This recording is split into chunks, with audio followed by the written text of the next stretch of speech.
Tabasco, a través de su misión académica de Ciencias Sociales y Humanidades, les da la más cordial bienvenida. Por lo que pedimos a todos y a todas, tengan ustedes, nos brindemos un fuerte aplauso.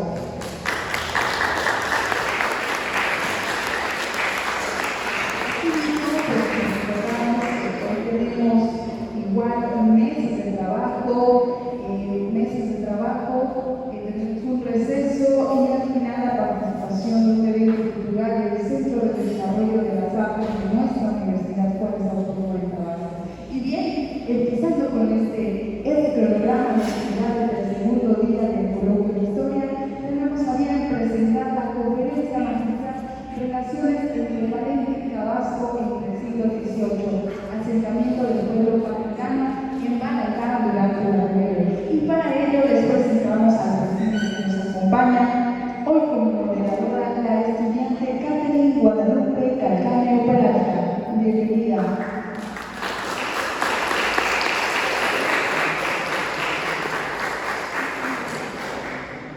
Y como ponente saludamos a la licenciada en Historia, Mario Juárez.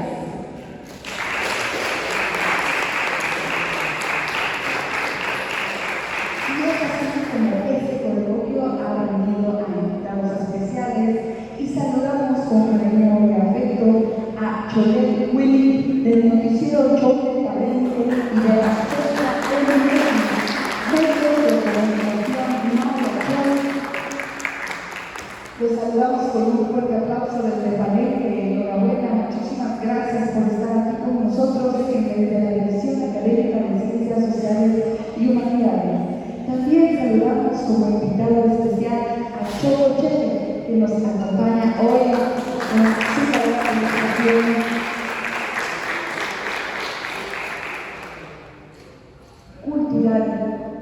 cultural. Y bien, es así que cedemos los micrófonos a nuestra moderadora, la estudiante Catherine Guadalupe Calcáneo Peralta. Muy buenos días a todos. Muy buenos días a todos.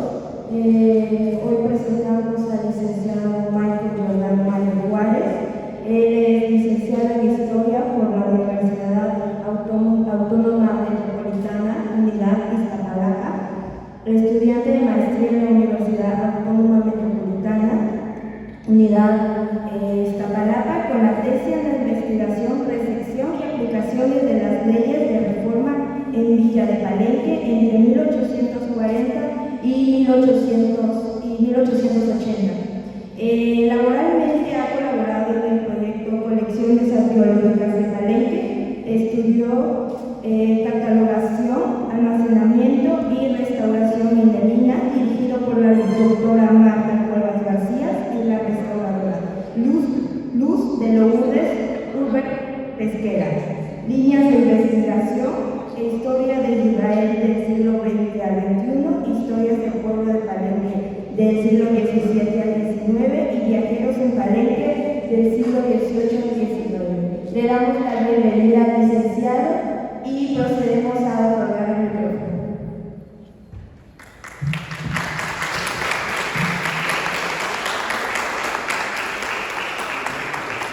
Muy buenos días.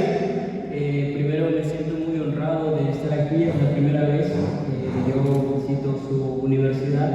Pues bueno, muy agradecido con los coordinadores, con los organizadores de este evento por haberme tomado en cuenta. Y bueno, es un placer de verdad estar con todos ustedes. Hoy voy a hablar sobre, digamos, estas primeras relaciones entre Palenque y Tabasco. Entonces, bueno, sin más preámbulo, bueno, también agradecer aquí a los compañeros que han facilitado toda la logística. Bueno, entonces, sin más preámbulo, pues voy a dar paso. Bien, a pesar de que esta charla o esta ponencia se centra en la rebelión de 1712, no quería pasar desapercibido los inicios de esta relación entre Palenque y Tabasco, que como bien sabemos geográficamente o por las distancias no hay, digamos, no es una distancia tan prolongada, ¿no? Incluso si de algo se ha caracterizado Palenque desde su fundación, es su mayor cercanía con Tabasco que con la propia capital en ese momento de la jurisdicción de Guatemala, que era la Alcaldía Mayor de Chiapas, Ciudad Real. Entonces se ha caracterizado Palenque más por esta relación con Tabasco que con la propia Ciudad Real, digamos durante la etapa colonial. Entonces, bueno, ¿y eso a qué se debe? Bueno, eso es parte de la posición geográfica en la que se encuentra este pueblo, ¿no? Entonces hay una relación muy madura, y digo muy madura porque, bueno, el pueblo de Palenque es fundado en el año de 1567 por un fraile dominico, Fray Lorenzo de la Nada. Es a partir de, digamos, de las incursiones evangelísticas de este fraile que sobrepasaron no solamente la ubicación de Palenque, sino otras regiones, entre ellas, y de aquí, bueno, cito este texto del historiador Jean de Vos, en donde hace una investigación sobre este personaje, ¿no? Y entonces, bueno, este fragmento lo toma de la obra de Francisco Jiménez, este libro de la historia de la provincia real de Chiapas y Guatemala. Entonces hace una investigación sobre este fraile, digamos, de tradición oral muy temprano, y voy a citar, digamos, la primera referencia de la relación Palenque-Tabasco muy temprano, ¿no? Entonces, cuando investigan sobre este fraile, dice abro cita: presumo haber sido dicho contratiempo por ocasión de primera que se levantó de que por arte diabólico daba 3 misas, se refiere a este fraile, en un día, en longitud de 28 leguas, que habrá del Palenque a Tepetitlán, Macuspana y Aguacapa, que son pueblos de la provincia de Tabasco. Entonces, cuando se funda el pueblo de Palenque, el fraile empieza a evangelizar no solamente a los indígenas choles que estaban en esta región geográfica, sino que camina un poco más hacia la provincia de Tabasco. Entonces ahí ya empieza una relación. Es el primer dato, digamos, que tenemos de esta relación. Entonces estamos hablando de 1567, entre 1567 y 1580, que es cuando muere este fraile. Entonces tenemos, digamos, que este primer dato es del siglo XVI. ¿Sí? La segunda referencia es que, bueno, cuando muere este fraile, menciona que era, cito, y era tan vigilante el pastor en el gobierno de sus ovejas que hasta hoy día duran el poder de los palencanos, el gobierno con que se habían de gobernar, la fórmula de hacer testamentos, peticiones y exhortaciones espirituales para ayudar a bien morir. Y fuera de esto, de cuales muy grandes partidas de ganado, cosas están formadas, encargándole siempre la unión y hermandad con los indios de Tepetitlán, de la provincia de Tabasco. Entonces, estos son los primeros, son los inicios, digamos, de esta relación, que surgen entonces a partir de qué? En el momento de la fundación de Palenque, y a partir de su fundador, de este fraile dominico, Fray Lorenzo de la Nada. Entonces va a iniciar como que esta relación con Tabasco, como lo hemos mencionado, principalmente o debido a la posición geográfica. Y bueno, ahora sí entremos ya digamos, al tema central. 1712, bueno, ya estamos en el siglo XVIII, ¿no? ¿De qué vamos a hablar hoy? Vamos a hablar de una rebelión que, bueno, estas son unas imágenes de las campanas de la iglesia de Palenque, que, bueno, uno de los problemas a los que nos enfrentamos los historiadores de este pueblo es la escasez de documentos y también de monumentos, sobre todo de la etapa colonial. Palenque ha sido muy abordado, sobre todo en temas de prehispánicos, ¿no? El clásico maya, como ya sabemos, ¿no? Pero hay un terreno muy fértil en toda la etapa colonial, y bueno, el siglo XIX y XX, pues ni se diga, ¿no? Entonces, curiosamente, en el pueblo, estas campanas son la única reliquia que tenemos como testimonio, como un monumento histórico que aluda a este proceso colonial, y estas tienen una fecha de 1573. Y bueno, y de ahí pues no contamos con un museo, digamos, del pueblo, ¿no? No tenemos como esta forma de acceder a estos monumentos. Bien, entonces vamos a hablar propiamente de la rebelión. Nosotros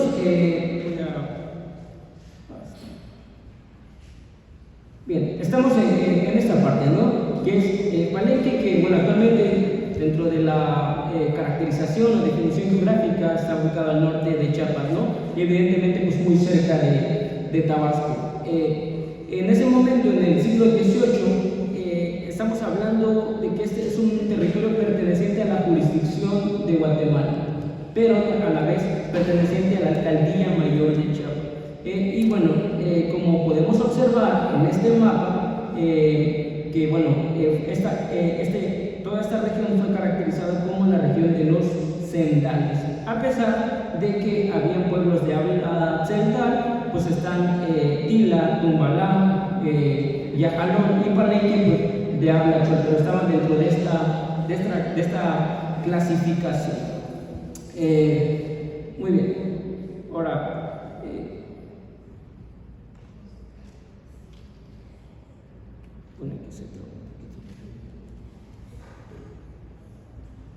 bien, también la división religiosa no era homogénea dentro de esta alcaldía mayor.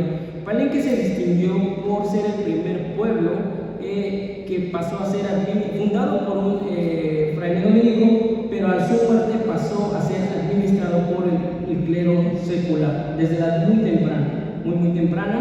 Y bueno, al igual que Tumbalá, Tula y Petalcingo. Pero digamos, para hacer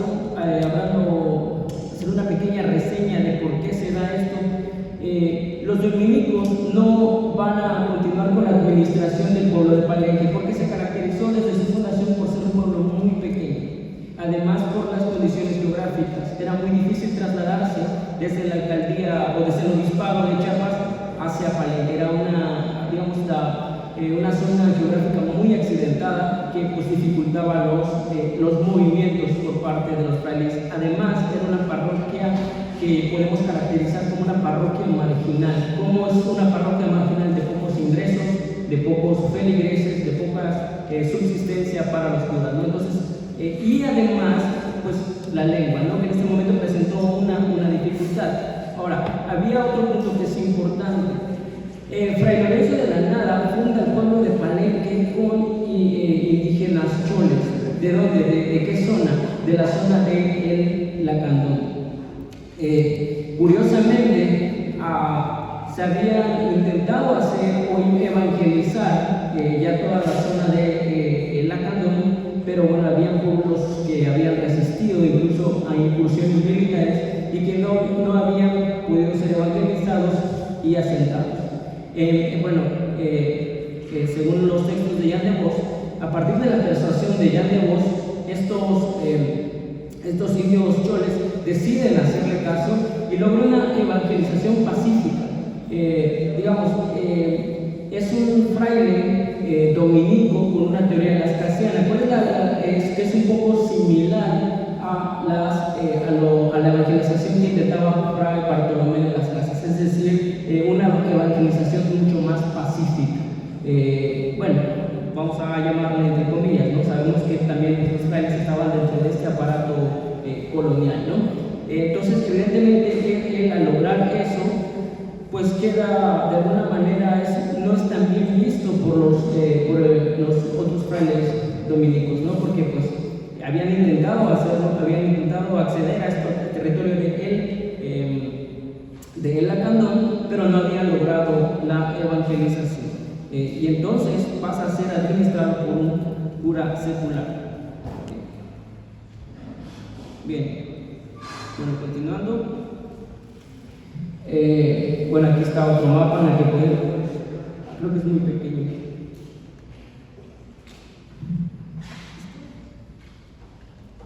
Permítame.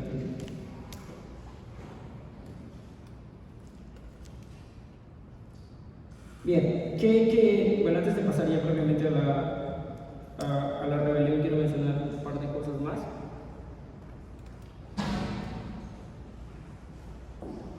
Perdón por los mapas, ¿no? Que son muy pequeños.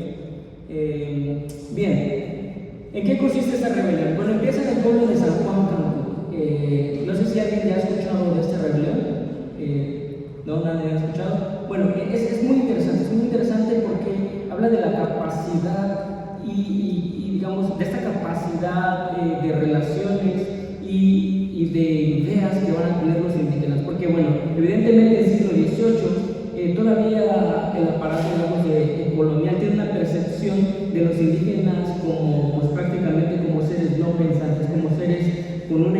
capacidad de organización, ¿no? Y evidentemente, bueno, en Chiapas eso es como más sólido, ¿no? Este pensamiento sobre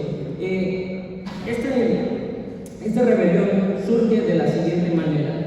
En el año de 1712, en un pueblo de Cancún, una india de 13 o 14 años de edad, de nombre María López, que era, bueno, además hija de un sacristán, comunicó a las justicias y, bueno, y aquí al pueblo que la Virgen le había hablado. ¿Y qué le había dicho la Virgen a ella? Que era tiempo de que ellos retomaran el poder que los españoles tenían. Y entonces dice, y ya no hay Dios ni rey, y no hay que pagar los tributos.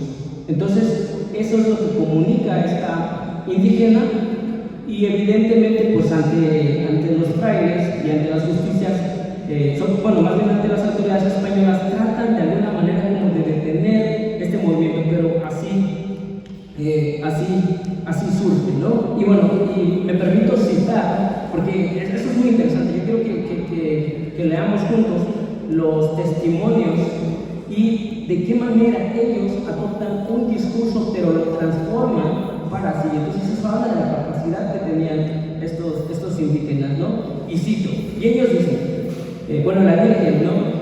Notifica a María que la Virgen le había dicho que ya era cumplido el término y profecía de sacudir el yugo y restaurar sus tierras y libertad, ya que era voluntad de Dios que la Virgen de Cancún hubiese venido por sus hijos, los indios, para libertarles del cautiverio de los españoles y ministros de la iglesia, y que los ángeles vendrían a sembrar y cuidar sus milpas, y que por señas que habían tenido en el sol y la luna había muerto ya el rey de España y era fuerza nombrar a otro, y de que el rey que los había de gobernar sería de su elección de ellos y serían libres de los trabajos que padecían y de pagar tributos. En estos despachos se ordenaba a los indios que fueran a Cancún a ver a la Virgen, trayendo las cruces, mangas y demás ornamentos de la iglesia, las varas de justicia y los grillos de la cárcel, ¿no? Entonces, ¿qué podemos percibir en este momento? Un cambio del discurso, ¿no? Ahora, quienes van a detentar el poder no son los españoles, sino son los indios. Pero además, esto está legitimado ¿por qué? Por Dios, por la religión. Entonces, eso es muy interesante, ¿no? Entonces, eso habla de cómo ellos toman ese discurso, lo transforman y a partir de ello intentan cambiar, su condición social que tienen en ese momento. Y continúo.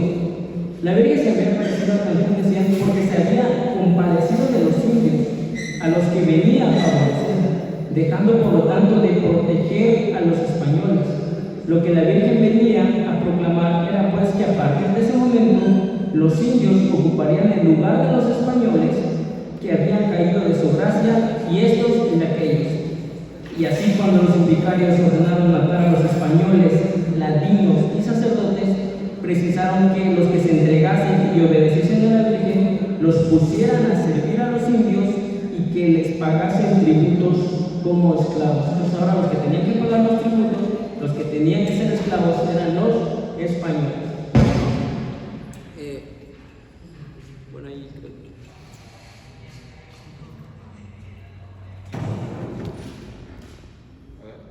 ¿Sí?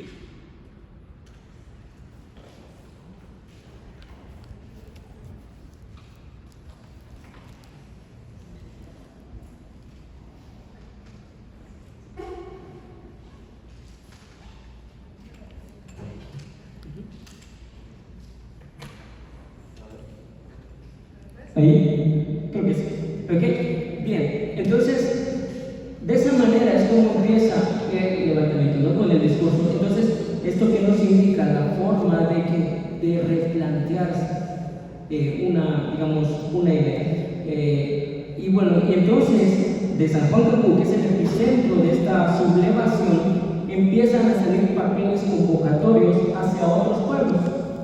Que no se limitó solamente a otros pueblos de habla central, sino también de habla cholo. Y bueno, y la información, a pesar de la geografía accidentada, como ya lo mencioné al principio, pues llegó relativamente rápido. Bueno, no debemos olvidar que muchos indios de estas partes, bueno, indígenas de esta parte de Chiapas, pues trabajaban como taneles, es decir, eran los que cargaban las mercancías que venían de Ciudad Real y salían algunas hacia Tabasco, otras hacia Campeche. Entonces conocían muy bien, había una red de comunicación muy importante y que bueno, fue primordial para que se diera y detonara esta sublevación. Y bueno, el 17 de agosto de 1712, esta rebelión llega a Palenque, al pueblo de Palenque, al pueblo cholo, ¿no?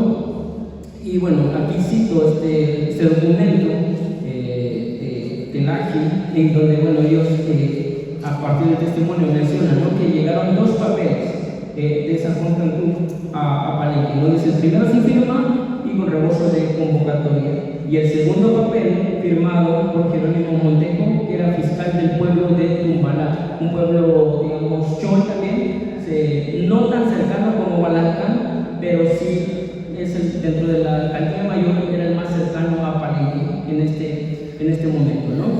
Entonces llegaron al pueblo de Palenque, entregan este papel convocatorio y invitan al pueblo a que se una a esta rebelión.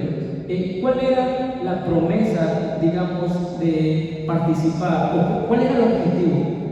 Se reduce a uno, que es el principal, dejar de pagar los tributos. Ese era uno de los objetivos principales de esta rebelión. Y bueno, ahora, esto es muy interesante. Esta coyuntura o este proceso histórico ya ha sido estudiado por 3 principales historiadores, entre ellos Victoria Bricker, ha trabajado, digamos, este proceso, el propio Jan de Vos, y bueno, quien más ha trabajado últimamente pues es el doctor Juan Pedro Viqueira. Curiosamente, en las obras de estos historiadores no se aborda o no se ahonda en la participación de Palenque. Bueno, en el trabajo de Victoria Bricker no se menciona, en el trabajo de Jan de Vos un par de líneas, y en la obra de Juan Pedro Viqueira es un párrafo, ¿no? Entonces, en el momento que yo accedo a esta documentación de la Universidad de Tulane, pues me doy cuenta que la participación de Palenque va más allá y que había muchas cosas muy interesantes que bueno, al final vamos a ver y que tienen que ver con esta relación con Tabasco. Pero bien, cuando llega este papel convocatorio, el cura en turno, Semazariegos, así como uno de los principales del pueblo de Palenque, decide ir con el papel a el pueblo de Tacotalpa y decide entregar ahí recuerden que llegaron los papeles, uno de ellos se queda en el pueblo y el otro de ellos lo lleva ante las autoridades de Tabasco. Entonces podemos decir de alguna manera que ellos no quisieron participar en esa rebelión y pues que es lo más flagrante, que traicionan a la rebelión. ¿Por qué? Porque notifican a las autoridades de Tabasco. Y bueno, sin embargo, hay otra parte de la población de Palenque que sí se une a la rebelión. Y bueno, entonces, para ir como matizando un poco y para que vaya siendo un poco más claro, tenemos que en Palenque la mitad del pueblo participa y la otra mitad no. Si hablamos que uno de los objetivos es eliminar el pago de los tributos, quienes no participaron, entonces eso hemos platicado un poco con el doctor Viqueira, que posiblemente no eran los indígenas, porque recordemos que los indígenas, para el caso de Chiapas, y ahora que estamos hablando de Tabasco, no solamente Palenque va a tener esta relación con Tabasco, sino también los Moyos, que es otro pueblo, digamos, en frontera con Tabasco, que tampoco va a participar. Y bueno, los pueblos tabasqueños pues no se unieron a esta rebelión. La hipótesis de Juan Pedro Viqueira es que los indígenas de Tabasco tenían un trato diferente al de los indígenas de Chiapas. Por lo tanto, pues no había como que esta misma explotación, digamos, ¿no? Y bueno, y eso se puede de alguna manera pues replantear o tal vez cuestionar, ¿no? Podrían, bueno, ya quizás uno de ustedes que trabaje pueblos indígenas siglo XVI, XVII, pues podría como que debatir un poco ese tema, ¿no? Pero bien, entonces la mitad de la población participa y la otra no participa, que es la que traiciona y va a Tacotalpa y de alguna manera va a pedir socorro a las autoridades de la jurisdicción de Tabasco. Y lo cito de esta manera. Y viendo que este pueblo es pequeño, se refiere a la Palenque, y sin resistencia, dice sin resistencia ninguna, hemos determinado, con parecer de los indios, que sus mujeres vayan al Palo Alto o a los montes donde estén seguros, y el dicho cura y yo, se refiere a el principal, pasamos a los ríos con el ánimo de juntar toda la gente de armas y pasar con ellos a este pueblo para socorro. Es decir, querían pasar a pedir socorro, o pasaron a pedir socorro a la jurisdicción de Tabasco. Posteriormente, después de esta, digamos, de esta tradición, la otra mitad que sí va a participar en la rebelión se va hasta San Juan Cancún. Entonces es un momento en el que unos se van a Tabasco, otros se unen a la rebelión, pero los que se unen a la rebelión notifican a los rebeldes de Cancún que pues la otra parcialidad le ha avisado a las autoridades de Tabasco. Y entonces el pueblo de Tumbalá hace una segunda incursión a Palenque, pero no como en un principio, sino ya pues más violenta, ¿no? Porque de alguna manera se sienten traicionados. Y bueno, y este documento alude a que pues entraron a la iglesia, hicieron pedazos el sagrario y robaron cuanto había en él. Entraron a la casa del padre Mazariegos, el cura turno, e hicieron lo mismo. Pero va a haber otro proceso más, digamos, que va a hacer que se rompa la relación entre los indígenas choles, que es la huida de Pedro de Zabaleta. Como había mostrado, voy a ver una vez más en un mapa anterior, la relación de Palenque con Tabasco. Bueno, Pedro de Zabaleta era un encomendero que estaba en Ciudad Real, y entonces la forma de huir fue hacia Tumbalá, Tila, Palenque y llegó a Tabasco con los españoles. Y entonces los tumbaltecos se molestaron tanto porque los palencanos dejaron escapar, digamos, a quien era el acérrimo rival de los indígenas. Pedro de Zabaleta era un encomendero. ¿Y qué historia tiene? ¿Por qué lo odiaban tanto? Bueno, porque era quien pasaba a cobrar los tributos, que para el caso de Tila y de Tumbalá y Palenque el tributo era pagado en dinero, no en especies. Era más difícil conseguir el tributo en dinero. Por eso también hay datos de familias palencanas trabajando en vainilla, digamos, en la producción de vainilla en Tabasco. ¿Por qué? Porque tenían que juntar ese dinero. Entonces, y eso que provocaba también la migración de las poblaciones choles a otras regiones. Entonces, evidentemente, pues era más pesado pagar el tributo en dinero que en especie. Y bueno, y entonces Pedro de Zabaleta era quien cobraba esos tributos. Y bueno, hay testimonio de que cuando lo hacía en especies, obligaba a los indígenas de Chiapas a venderles a él más barato el maíz, y luego cuando llegaba la temporada, que no había, digamos, de maíz, pues las revendía. Y además, cuando hacía las incursiones, bueno, hay un testimonio también sobre Pedro de Zabaleta, que llegaba a las comunidades indígenas con las autoridades, y él le mencionaba a los indígenas que él no comía en platos de barro, sino en platos de plata, evidentemente, y que había que conseguirlo. Los indígenas, al no conseguirlo, pues no buscaban otra alternativa, pero las autoridades llevaban platos de plata y se las rentaban en ese momento para que Pedro de Zabaleta pudiera comer. Entonces, evidentemente, todo este cúmulo, digamos, de explotación, pues detonó en este momento de la sublevación, ¿no? Y entonces, evidentemente, los tumbaltecos, cuando tuvieron la oportunidad de atrapar a Pedro de Zabaleta, no pudieron porque los palencanos, por su posición geográfica más cercana a Tabasco, lo dejaron escapar, ¿no? Entonces, eso fracturó la relación entre el pueblo cholde, Palenque y de Tumbará, y a la vez, pues consolidó la relación para con Tabasco, con la jurisdicción de Tabasco, que bueno, y bueno, evidentemente, bueno, este es un testimonio de cómo describen la incursión de estos tumbaltecos para buscar a Pedro, a don Pedro de Zabaleta, ¿no? Y dice que pues llegaron como 70 tumbaltecos a perseguirlos con palos aguzados en lugar de lanzas, y bueno, que entraban todos a la casa del padre y las casas a los españoles, y bueno, hicieron, y bueno, y menciona también que algunos españoles les tuzaron los cabellos, ¿no?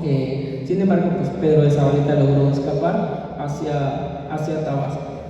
Bueno, ahora pasamos a un personaje, digamos, de la jurisdicción de Tabasco, don Juan Franco Ballesteros. Este teniente de la jurisdicción de Tabasco, al saber de este papel convocatorio, menciona o digamos envía información a esta parcialidad de Palenque que no se unió a la rebelión, de que pues, el pueblo de que esta autoridad pues los iba a proteger, y envía, y cito el siguiente, digamos, documento, y menciona: hijos naturales y principales y de todos estados del pueblo del Señor Santo Domingo del Palenque, he sabido que estáis temerosos de la gente de guerra que esperáis llegue a ese vuestro pueblo, a que os aseguro y digo que si es que para favoreceros y que no se os haga daño en vuestras personas ni bienes, pues nuestra Santa Fe Católica nos manda a amparar a nuestros próximos y hermanos que no somos todos católicos cristianos. Entonces, a partir de ahí estamos viendo lo que es interesante, la intervención de la autoridad de Tabasco en un pueblo que pertenece a la alcaldía mayor de Chiapas y evidentemente a la jurisdicción de Guatemala. Pero, ¿por qué Tabasco está, digamos, por qué la autoridad de Tabasco está muy interesada en que Palenque no se una a este rebelión? Evidentemente, si ahí, por ese camino escapó Pedro de Zabaleta, también por ese mismo camino las autoridades de Tabasco podían ingresar, o digamos, el ejército de Tabasco podía ingresar para sofocar la rebelión, y de alguna manera pues cerraban ese punto de salida. Por eso era muy importante para la autoridad de Tabasco. En la rebelión participan muchísimos pueblos. En cada pueblo se va dando de una manera muy distinta, y esto tiene que ver con la cantidad de españoles que había en cada uno de ellos. Por ejemplo, en Ocosingo el conflicto fue muy diferente al de Palenque porque había una mayor cantidad de españoles, y ahí también, no solamente con lo que leímos en el discurso, se modificó la condición social, sino también en la práctica, porque en el pueblo de Ocosingo los rebeldes atraparon a las mujeres de los españoles y les cortaron el cabello y las pusieron a moler maíz para los cerdos de los indios. Es decir, se invirtieron los papeles, ¿no? Entonces, ¿eso de qué habla? De la capacidad que ellos tienen de reinterpretar un proceso. Y estamos en el siglo XVIII, ¿no? Cuando se supone que pues, los indígenas pues, no tienen esta capacidad o no son seres pensantes. Ahora, otro punto importante que tenemos que analizar: las redes, las relaciones, los contactos, de qué manera llega la información entre un pueblo y otro, la comunicación, ¿no? Entonces, ¿qué nos dice esto? Que hay pueblos que aparentemente están muy aislados geográficamente y que aparentemente hay unas barreras lingüísticas, pero en la realidad no, hay un contacto y hay relaciones, ¿no? Como lo ejemplifica esta rebelión. Bueno, entonces los españoles o las autoridades deciden actuar y se da una batalla en el pueblo de Huixtán. Para la causa indígena, pues los militares españoles logran de alguna manera sofocar esta rebelión. Entonces, esta rebelión trascendió en cuanto a organización, fue muy rápida, pero bueno, evidentemente ante la maquinaria, bueno, para usar un concepto más contemporáneo, ¿no? Sin evitar un anacronismo, pues todo esto, este aparato colonial, pues pudo sobreponerse a esta sublevación. Y bueno, y esto es muy interesante, que bueno, muchos pueblos ante esa batalla desisten y regresan, se sienten derrotados, y sin embargo hay testimonios de que los indios palencanos pues continúan ahí como tratando de animar moralmente a sus hermanos indígenas, ¿no? Después de esa batalla, después de esa derrota que le infringen los españoles, pues los palencanos tratan como que de animarlos, e incluso llegan a mencionar que ellos mismos pueden ir a Ciudad Real si fuera necesario. Entonces había una determinación o había, digamos, estaban tan empeñados en la causa que, bueno, evidentemente algo los motivaba a ello, ¿no?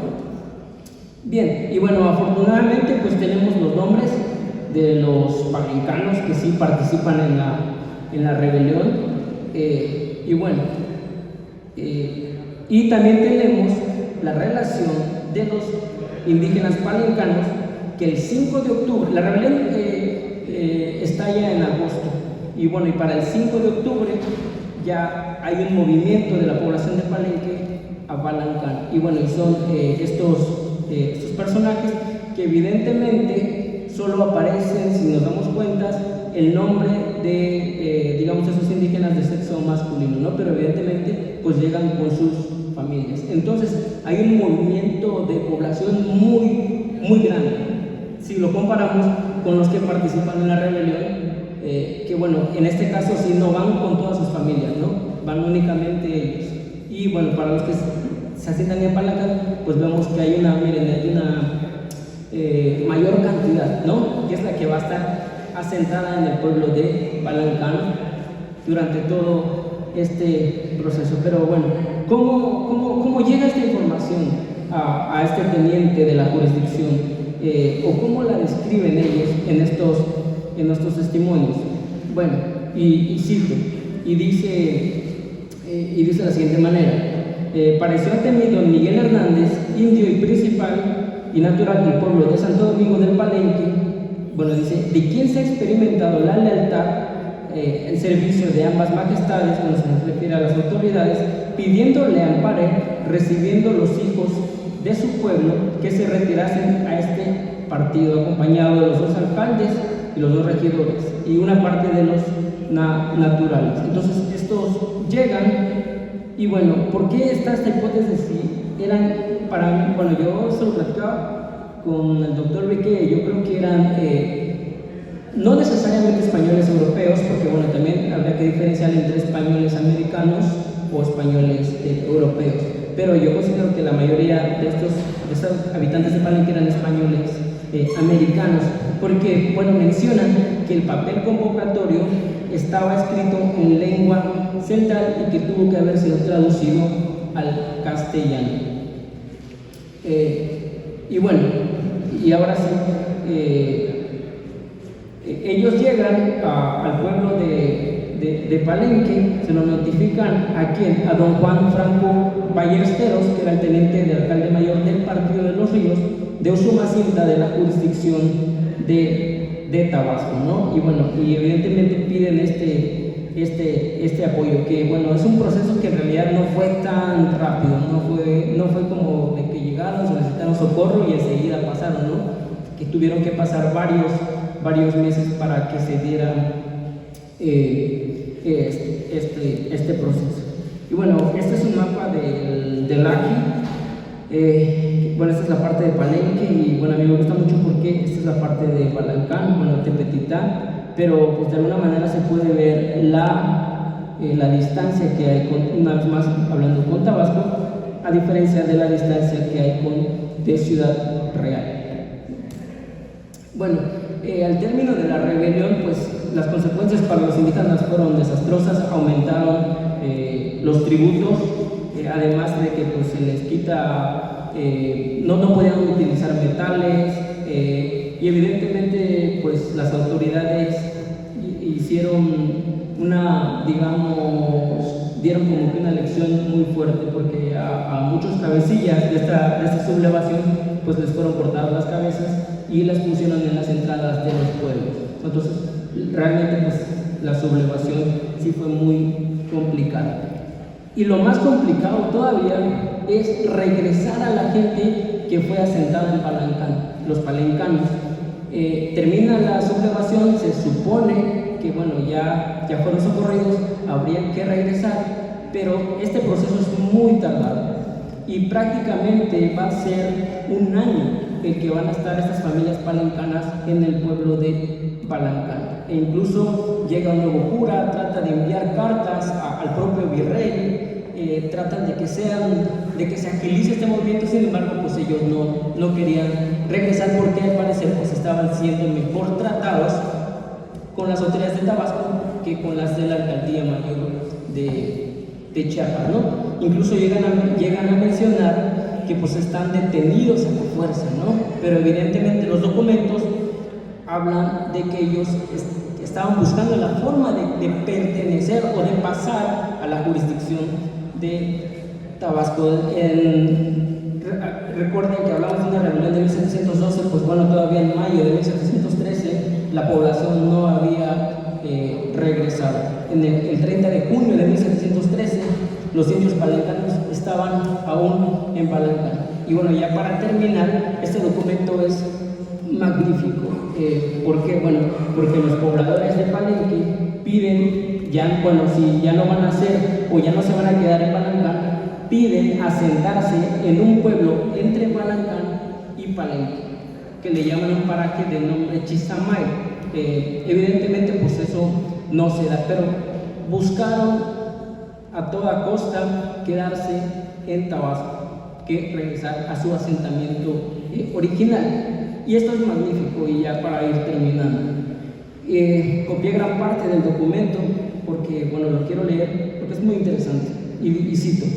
Dice: principal que somos naturales del pueblo Santo Domingo del Palenque, dice, y a nombre de los demás que lo dijeron en su casa del Cabildo, cuando venimos aquí en este pueblo de Tacotalpa, aparecemos ante su majestad, señor capitán de alcalde mayor de Tabasco, que desampare por amor de Dios, porque no queremos vivir en donde estamos poblados, ni tampoco lo queremos pagar tributo a Ciudad Real. Por este pleito, están viendo, bueno, lo de Cancún, ¿no? Y bueno, y tenían miedo evidentemente, y dicen, y pedimos que nos den un pedazo de la tierra, se llama Chisamay, que está entre este pueblo que dejamos y el Balanías, bueno, alude a Palancán, 2 leguas delante junto al rancho de Ongay, para fundar nuestro pueblo y hacer nuestras casas y su iglesia, y lo pagaremos aquí en Tabasco el tributo, porque, bueno, ya lo vio toda la gente, dice, cómo empezó el pleito en Cancún, y dice, y más abajo dice, porque somos pobres, buenos hijos tributarios del rey, nuestro Señor, y no queremos volver a hacer mal, como estos levantados, ¿no? Y dice, ya que no queremos volver donde vivíamos, porque tenemos mucho miedo, nos traten la gente levantados, y así pues puso Dios y el rey por justicia mi señor alcalde mayor en Tabasco, ¿no? Y esto es muy interesante porque ellos dicen, incluso tratan de negociar esa estancia, ¿no? De preferir pagar tributos a Tabasco que a Ciudad Real. Y continúa, dice, mi señor capitán de alcalde mayor, porque siempre el Tabasco lo está defendiendo en mi pueblo cuando entra inglés. Pues evidentemente sabemos que en la laguna de Términos, en el área de Campeche, estaban estos piratas ingleses, y hay documentos que estos entraban al pueblo de Palenque a saquear y a robar, y quienes acudían por su cercanía a defender al pueblo eran las autoridades de Tabasco y no las de Ciudad Real. Y aquí lo menciona, ¿no? Y dice, siempre Tabasco lo está defendiendo mi pueblo cuando entra inglés en aquel mi pueblo, y el gente de la cruz, se refiere a Ciudad Real, está lejos, nunca lo vemos. Y porque ahora estamos viviendo en esta tu tierra, ya no queremos ir a otra parte, porque aquí alojaremos nuestra agua, tal como ya tenemos nuestras milpas en el Palancán. Y bueno, evidentemente esto llega ante el alcalde mayor de Tabasco, y pues no sé, digamos que no procede, ¿no? para ser más sintético. Y bueno, finalmente en 1715, hablamos de una rebelión de 1700 que empezó en agosto de 1712 y es hasta 1715 cuando pues el pueblo de Palenque llega a su antiguo asentamiento. Estuvo prácticamente 3 años en la jurisdicción de Tabasco, ¿no? Y es muy claro que tenían un mayor contacto y una mayor relación con las autoridades de Tabasco que con las de la alcaldía mayor de Chiapas, ¿no? Entonces, como empezó esta presentación, los primeros acercamientos a estas relaciones son muy tempranos, siglo XVI, y en el siglo XVIII pues queda mucho más ejemplificada, ¿no? Esta relación. Y bueno, pues sería todo y muchas gracias. Si alguien tiene alguna pregunta, pues con mucho gusto.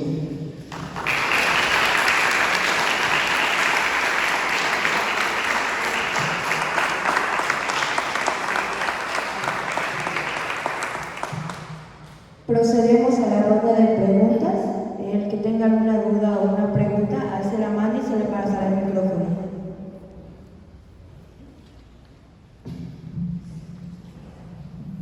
Sí, bueno. Buenas tardes y felicidades precisamente por la presentación, bastante buena la verdad. Nada más sería una breve duda y es evidentemente que pues, lo que es el trabajo se enfoca en lo que es el apartado de Palenque. Sin embargo, ¿se sabe de alguna otra comunidad o poblado del territorio chapaneco que igual haya básicamente visto o vivido un éxodo significativo de población hacia los territorios de Tabasco, o al menos a lo que sería pues Balacán o cualquier territorio fronterizo? Vaya, no sé si ha llegado a también recabarlo. Respondo esta y después pregunta. ¿O alguien más hace pregunta? ¿Sí? Si quiere, respondo y pasamos con... ¿Sí? Bueno, obviamente por mi objeto de estudio estoy más enfocado al área de Palenque, es lo que más conozco, pero sí en esta rebelión, bueno, evidentemente Palenque no es como el único territorio que va a colindar con Tabasco. Está el caso de Pichucalco, está el caso de Simojovel, los Moyos, Amatán. En algunos de ellos van a participar y en otros no, pero para las autoridades de Tabasco esto va a ser muy importante porque van a entrar por esos territorios para sofocar la sublevación. Entonces, y bueno, eso que mencionas es muy interesante. Yo por lo menos no conozco de otros trabajos que hablen de estas relaciones en frontera, ¿no? Que bueno, habría que manejar con cuidado qué es una frontera, ¿no? Sobre todo para siglo XVII, XVIII, bueno, ya en XIX Chiapas anexión a México, entonces ahí ya estamos hablando con cuidado, pero sí hay una relación muy, digamos, por la cercanía, ¿no? Evidentemente, y pues está el trabajo de Juan Pedro Viqueira sobre los tributarios que hace con un historiador japonés, Tadashi, en donde hay muchos pobladores de la alcaldía mayor de Chiapas trabajando en Tabasco, justamente para pues, poder obtener este dinero, ¿no? Para pagar los tributos. Hay un movimiento de migración. Ahora, para siglo XIX sí, hay una migración muy importante, que bueno, es lo que estoy trabajando ahora en la maestría.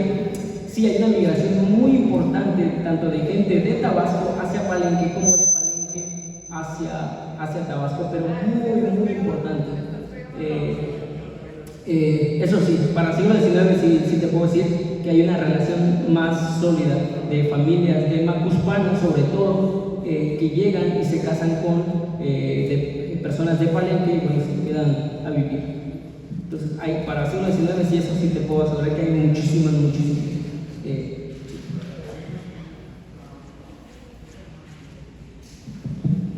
Bueno, primero felicitarte por tu excelente disertación en relación no solo a Chiapas, sino digamos a una microrregión de esta situación, de este contexto. Mira, dentro de los trabajos que tal vez te faltó mencionar para este proceso, te faltaron algunos estudios de Leticia Reina, que también aborda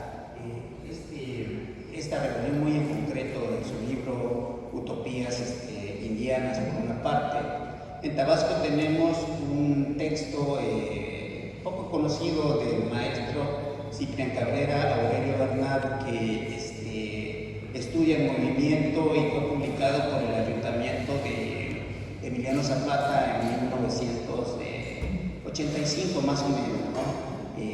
Es enfocado directamente a lo que estás trabajando, y pues obviamente también hay otros textos que abordan de una manera más amplia, que van más allá de las 2 líneas, 3 líneas, como es Antonio García de León, que también tiene un análisis importante sobre este proceso y que publicó precisamente en la revista Palabra y Lectura, me parece, de la Universidad Veracruzana. Y en cuanto a lo que has comentado sobre la rebelión, todo esto, es sin duda fundamental, porque es un paso hacia una nueva visualización de lo que es la historia dentro de nuestra región, fundamentalmente, en donde tradicionalmente rompes el molde de una historia chiapaneca frente a una historia tabasqueña o viceversa, y muestras que detrás de las divisiones políticas territoriales, independientemente de la época, hay una serie de relaciones que trascienden fundamentalmente esos marcos, y que al trascenderlos fundamentalmente el historiador los comprende y puede tener una historia más completa de estos fenómenos como tal. Es obvio el hecho de que Palenque como tal estuviera más marcado a Tabasco, porque Tabasco era la salida de todas las mercancías de Chiapas precisamente hacia lo que era pues el Golfo de México, a través del puerto de frontera, que gobierno a puntas, por la isla del Carmen actualmente, a través de lo que es la salida de Palizada fundamentalmente, Río Palizada, desembocando en Laguna de Términos como tal. Entonces, es muy importante esta parte como tal, pero el otro punto también es que cuando enfocas la labor de Fray Pedro Lorenzo de la Nada, Jean de Bos lo ha trabajado mucho, lo trabajó muchísimo, por decirlo, y sin embargo es un personaje que todavía está en claroscuro, ¿sí? Digamos, de alguna forma sabemos que fundó Palenque, pero nos olvidamos de toda la labor que va a hacer, por ejemplo, en el caso de Tabasco. Todavía en el momento en que Fray Pedro Lorenzo anda por estas regiones, fundamentalmente Santa María de la Victoria, es un puerto que está funcionando, que tiene básicamente una población española considerable, ¿no? Entonces, incluso hay algunos hallazgos que muestran que pudo fundar otro convento, vamos a llamarle, que es la parte de la Chotalpa. Ya para esta época, pues obviamente está apartado de los dominitos fundamentalmente, que lo consideran un rebelde, digamos, sin causa precisamente, porque no comparte Fray Pedro Lorenzo la forma en que los dominicos permitieron el trato a los indígenas en lo que es pues esta zona de Chiapas como tal, y decide apartarse, como bien lo sabes perfectamente, ¿no? Los trabajos del maestro Beitera pues obviamente son muy importantes, pero yo diría que a lo mejor por la relación que tienes con él y la cercanía son los que más conoces, pero hay un mundo de trabajos que también abordan este tipo de cuestiones de una manera distinta a la del doctor Beitera, ¿no? Que dicho sea de paso, trabaja de una manera excelente, ¿no? A mí me gusta mucho a partir de su concepto de intrahistoria, por ejemplo, que es fenomenal. Pero bueno, te felicito por tu excelente disertación. Muchas gracias. Bueno, muy complacido por sus comentarios. Sí, evidentemente, sí he revisado la mayoría de estos autores que mencionaba, ¿no? Pero, digamos, en este caso, pues, sobre Palenque, digamos, son los únicos que hacen como que esta referencia. Y sí, yo creo que, bueno, aquí hay muchos alumnos. Habría que revisar la parte de, como menciona aquí el profesor, la parte de Fray Lorenzo hacia Tabasco, ¿no? Ahí hay un trabajo que hay que revisar, habría que indagar en el archivo de Tabasco qué hay, digamos, sobre este personaje, ¿no? Y su relación con... Incluso es en un pueblo de Tabasco en donde surge su nombre de la nada, ¿no? Porque es Fray Lorenzo, pero bueno, de la nada porque en algún momento estaba defendiendo a una mujer, pues de que su marido la golpeaba y entonces cuando llega esa autoridad le dice, bueno, pero ¿quién es él? Él no es nada, es un fraile. No puede meterse a resolver este tipo de problemas, ¿no? Entonces ahí dice, bueno, no soy nada, entonces soy Fray Lorenzo de la nada. Entonces es un personaje realmente que sí, como bien menciona aquí el maestro, pues habría que indagar para la parte de Tabasco, ¿no? Y bueno, pues no sé si alguien más tiene una pregunta.